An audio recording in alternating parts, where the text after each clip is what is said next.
All right, let's get caught up on what's happening with this forecast, everybody, because we did have a very busy day today. The National Weather Service survey crews have been out. They have confirmed 6 tornadoes in Northeast Ohio. So real quick, I'm trying to remember these as best I can from memory as I scan this. But tornado number 1, this is Brunswick to Richfield, just over 2.5 miles on the ground, 50 yards wide. This was an EF1.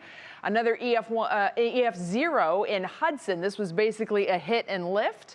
We had 2, which it isn't quite clear as of yet if these are 2 completely separate tornadoes or if it's the same tornado that touched down twice. That would be my guess, is that it's the same tornado that touched down twice.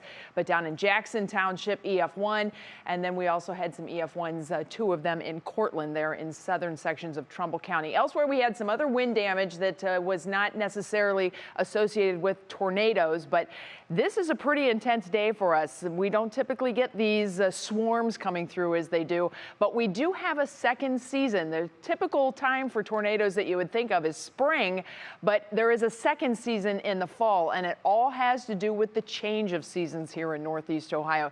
You get that cold air coming in, it clashes with that warmer air, wind shear is added, and that's when we start to get things kind of bubbling up and getting tricky. For tonight, though, we are on the opposite end of all of that. We are cold and we are cloudy, and there have been some sprinkles passing through, but right now we have a dry radar sweep to tell you about. If you're headed out for Friday night football, take a good jacket with you, probably stadium blanket too, because man, the temperatures are cool and it's damp, right? It's got that damp chill in the air. Temperatures currently sitting right around the 50-degree mark. Light northwesterly winds will continue. The chilly air is here. You can kind of see how it is all sunk southward with the blues down into much of Michigan, greens down into the Tennessee Valley, and we've got all of these little storm systems that are going to go right along the southern periphery of that cold air. So we're going to have glancing blows by some scattered showers, but I think for most part it's going to end up being just sprinkles for us here in Northeast Ohio.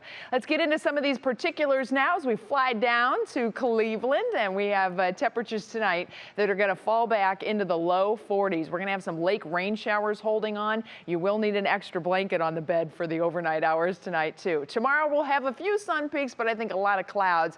Temperatures expected to be in the mid-50s. The few sprinkles passing through. Here's a look at your National Designer on the hour forecast. Those mid-50s around. Again, sprinkles here and there. Gradually, the conditions should improve by tomorrow evening. That'll open up partly cloudy skies tomorrow night, which will lead into a partly cloudy start to the day on Sunday for the marathon. That's good news, but it will be chilly with low 40s to begin the day. The rest of your Union Home Mortgage forecast has kind of a little bit of a bounce with temperatures, but rain here and there coming through too. We'll have more on this forecast coming up in the next half hour, but in the meantime, we'll be right back with more of what's new.